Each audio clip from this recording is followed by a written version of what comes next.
Hi everyone, I'm Luke Hector and you're watching The Broken Meeple. This is a YouTube channel about board games where I give reviews, top 10s and my honest opinions, regardless of the consequences. We'll get on with the show in just a minute, but first a quick word from my sponsor.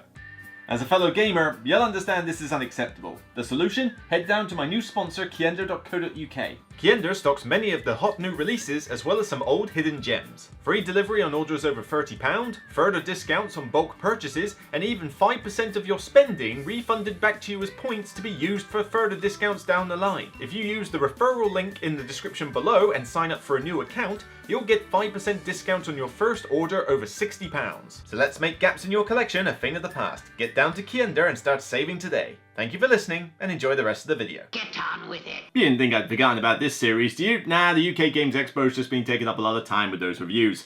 But I want to keep this going, and this is for the Calyx Square right there. This is the top left corner of my Calyx shelf, which is I think just slightly out of shot, and the start of my Fantasy Flight games section. The entire column is devoted to giant Fantasy Flight games for the most part, like boxes of this size or bigger, and that's not even including Arkham Horror LCG, Lord of the Rings LCG, and Marvel Champions. Suffice to say, I have quite a bit of their stuff. They make the themes and IPs that I like. They tend to do thematic games, and yeah, granted, they haven't exactly been bringing my A game lately, other than their LCGs, and even then, I'm getting to the point where I'm actually debating not to buy any more of their LCG content, because I feel like I've got enough of them. I don't need more content.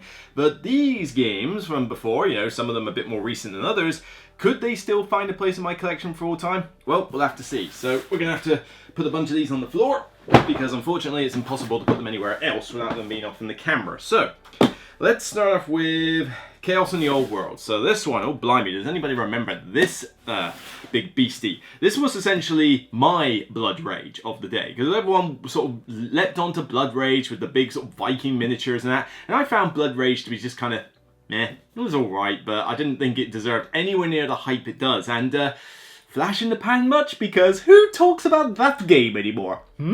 But, you know, Chaos in the Old World was my one. This is essentially a giant Warhammer Fantasy themed dudes on the map game where everybody plays one of the 4 Chaos God factions, and it is essentially beat each other up and, you know, dish out the damage and that. I pimped this one up quite a bit with some, like, you know, proper felt bags and stuff. In fact, this almost feels a little bit nostalgic because it's been so long since I've taken this game out of the box. I just haven't had the chance to relearn the rules and play it. I've even got the Skaven Horned Rat expansion, you know, even more stuff in here.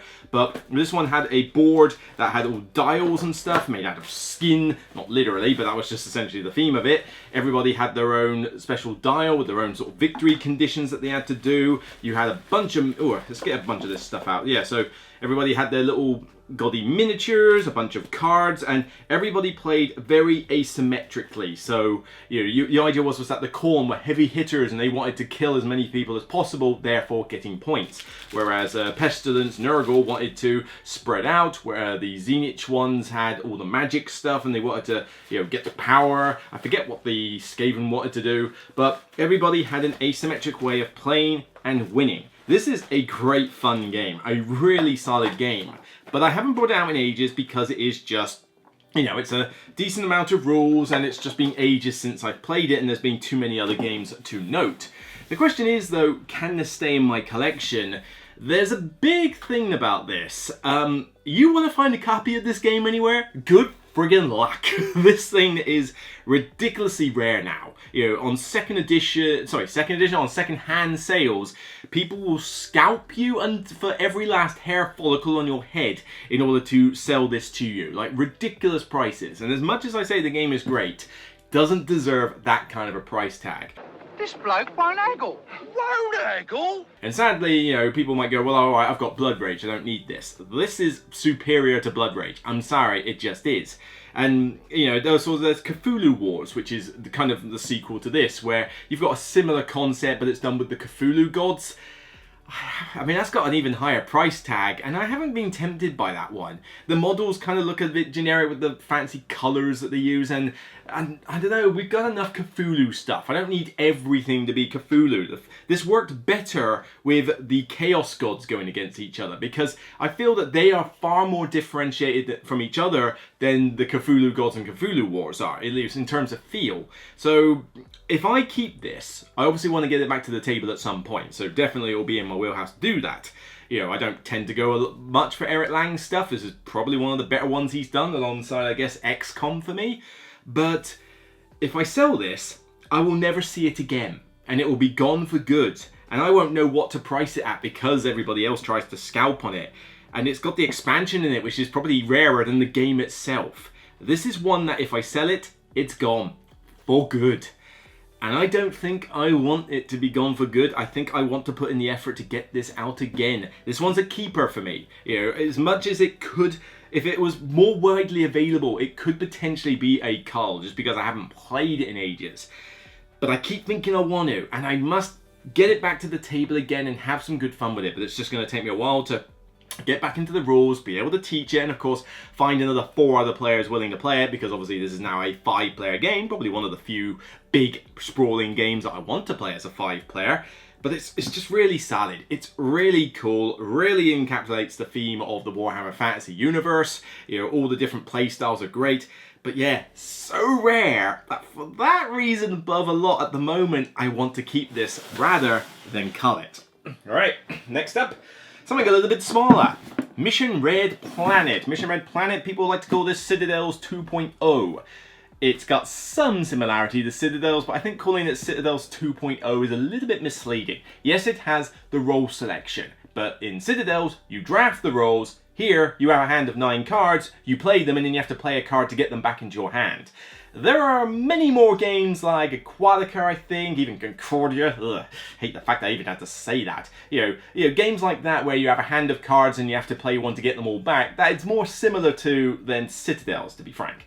But this one is another one of these games, actually, that I would put in that rare box that with 5 or 6 players, it works pretty well. So Mission Red Planet is about getting all your people onto Mars. It's area control through and through. You're controlling the areas, they produce resources, they're worth different numbers of points, and you're trying to collect the most points at the end. But the idea is that everybody has got these role cards that do different things regarding moving on Mars and putting your astronauts into these little spaceships to go to Mars. They will have destinations, which may or may not be the same destination you want to go to by the end of the round.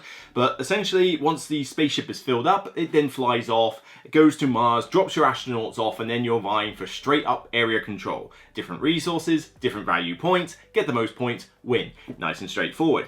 But the most of the game is simultaneous, and proper simultaneous. You know, you all select a role at the same time, which doesn't take a lot of thinking power. They resolve, and then in turn order, you go from, 9 to 1, counting down, and you resolve the various people. But it's pretty quick, the turns are snappy, and the game doesn't take that long. Before you realise it, you're already on the end game section. It's like, oh right, I need to actually start controlling some areas. What do I do? And it really doesn't feel like it outstays its welcome. You can play it with 3 or 4 players fine. I don't think it can even play it 2. Can it even play it 2? It can play it 2. I can't think of any reason why I would want to. This is definitely a 3+ player game, but it works at 5 and 6. It's certainly a bit of a mean, a mean vest for trying to control Mars. I do believe you are right. But this works at the higher player counts, and very few Euros manage it. This one is a keeper for me, a lot for that regard. I prefer Citadels as a game. If we're going to compare the two, if you really must get harped on that, I'd rather play Citadels. But this one is still one of my favourite area control games, and area control is not a theme I tend to go for, although we've just had Chaos in the old world. I guess Fantasy Flight is the publisher who tends to make area control games for me. But the fact that this can so easily play 5 and 6 players without a ton of rules, with still a bit of laughter, with how everything goes wrong, and just a good bit of banter around the table, simplistic rules. It's just a really solid game. I was so glad when this came out on 2nd edition, because I kept hearing a Dice Tower talk about it on 1st edition, back in the days of Sam Healy, Sam and Tom, the good old days. And, yeah, man, I really wanted to get this, and when it was announced that there was this version, snapped it up immediately, haven't regretted it since. It's a real keeper. Alright, Now, let's go for probably a more obvious one. Star Wars Outer Rim. This one, actually, if the expansion had not come out, this would have been a guaranteed cull. Definitely a guaranteed cull. If the expansion had not come out, unfinished business. Star Wars Outer Rim, though, is now packed with a decent amount of content. The expansion essentially fixed a lot of the problems that were in the base game. So when you had like lack of cards or an inability to travel in places and maybe just one or two mechanics that needed refreshing, Outer Rim Unfinished Business solved all that. And I pimped this one out nicely. So this one has got the folded space insert, which is mandatory. You need this insert for Outer Rim because otherwise your setup is going to be an absolute chore. But now you get to be a bounty hunter and go around the galaxy, doing missions, getting items, upgrading your spaceship, hunting down other people, which could be other players at times. I want them alive. No disintegration. As you wish. Ah, shut. And, you know, trying to be the most nefarious in the galaxy. But with Unfinished Business, you can now travel easier, there's more cards, more stuff to find. But what I particularly like are these sort of, they're kind of like I say objective cards in a sense. They basically give you like an overarching story, like Hero of the Rebellion, Galactic Explorer, Crime Lord, the Pirate Monarch, and they have different things that you have to do in order to you know, unlock part of this objective. And once you get to the end, it gives you like a finale thing that you have to do. So you have to have enough fame, but you also have to complete this little goal, like take out a Star Destroyer or, you know, get to a particular encounter and stuff like that. And these just add a nice amount of theme to the game, while also, I think, in a way, slightly speeding the game up, because it is a relatively longish game. But this one, before the expansion, I was thinking of culling it, because it didn't have enough variety. Some of these things were a little bit niggles. It's hard to get to the table, because it is, like, you know, it is quite a long game, and the solo mode wasn't quite there yet, but it wasn't too bad. Here though, the solo mode has been improved, the content has been expanded, the rule sets have been improved. It is now complete with Unfinished Business to the point where that expansion is basically essential for this game, and as such, Outer Rim is a keeper. This is one of my favorite Star Wars games now. You know, I love playing this with 2 free players max. 4 is just a bit long. I think 4 goes on way too long, but 2 to 3 players or playing this solo is just great fun. It really has a lot of that Star Wars theme wrapped in here. You feel like you're doing all the bounty hunter stuff. You tell a story as it is of your character. And yeah, there's not a huge amount of player interaction. The expansion tried to help with that, but it doesn't really quite add too much there. But that's why I kind of prefer it solo than 2 or 3 players. But it's just a really solid Star Wars game. Wonderfully thematic. And just, I don't know, it's wonderfully cool. But the expansion was definitely needed because beforehand it was a cull, but right now, keeper. Definitely a keeper. This is the way. How many of you have heard of this game? Because I've touted the praises of it, and I suspect I'm the only one who's touted the praises of it. But seriously, give this one a look.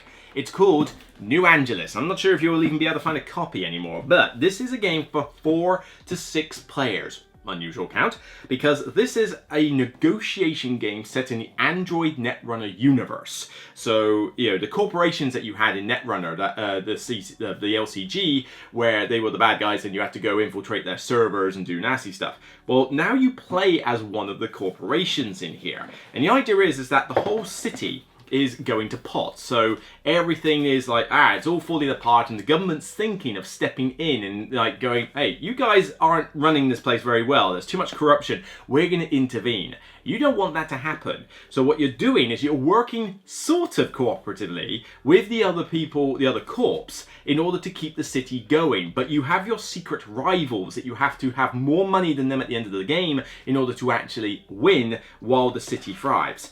Quite a few reference aids are useful to print here. I believe this is from the Esoteric Order of Games. You know, by all means, check out their website and that and get some really cool reference sheets. But these are very useful to help teach the game, but the rules are not that complicated. I mean, I've seen larger rule books, and when you get into it, it's really not that complex of a game. In fact, that's the reference one. The actual Learn to Play document, you'd be surprised how easy it is to kind of comprehend a lot of the stuff in here. But it looks gorgeous, you know, it's got all that Netrunner artwork everywhere, it's well produced. Yeah, okay, Fantasy Flight style trench box, there's only so many components in that. But what this is just a really cool negotiation game because you have a twist on top.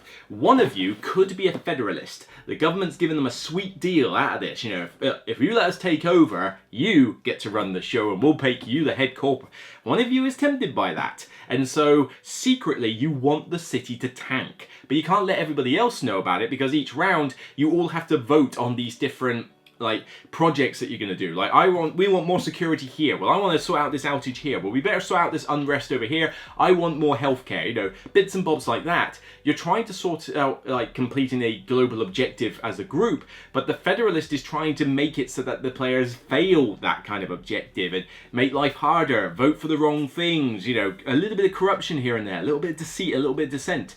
And because everybody's got their secret rivals, it just works to keep yourself hidden.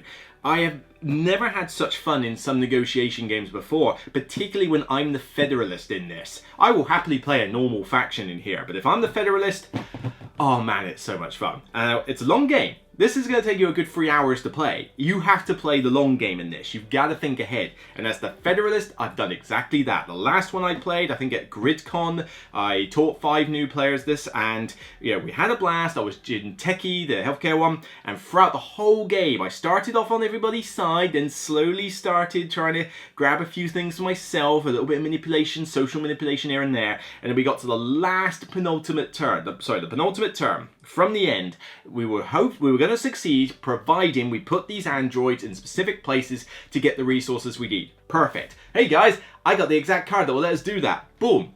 Let's do it. They didn't have a reason to suspect I was a Federalist, and so they voted my card. It's like, right, look, put the 3 androids where they need to go. Okay. Over there, over there, over there. Oh, the looks on their faces when they saw me do that. It's like, what are you doing?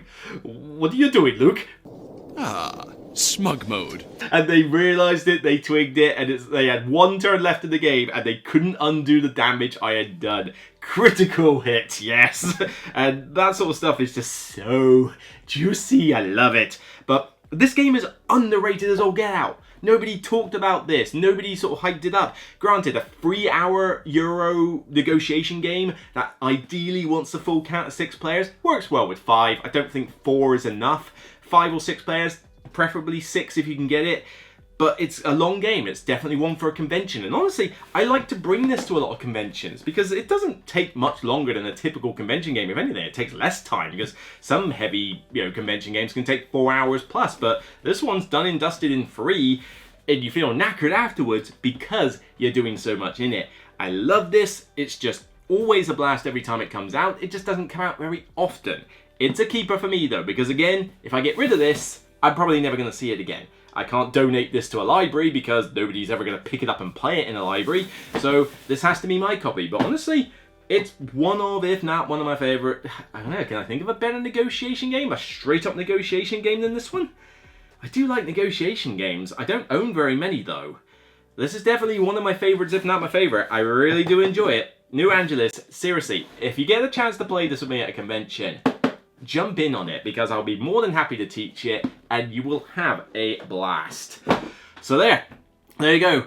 4 keepers. This is a shelf that isn't shifting anytime soon. And like I say, there were a couple there that I was considering to cull at one point or another. Chaos in Your World was definitely a little bit like, I don't know, but rarity is a big deal, and that's probably what this episode is emphasizing more than anything else. If a game is easily available or you can get it at a library, you're less inclined to need to keep it yourself. But when it's one of those little treasure troves, those hidden gems that is a rare gem, like this is a gem that will never be found anywhere else on the planet. It's been mined out. You have the only one.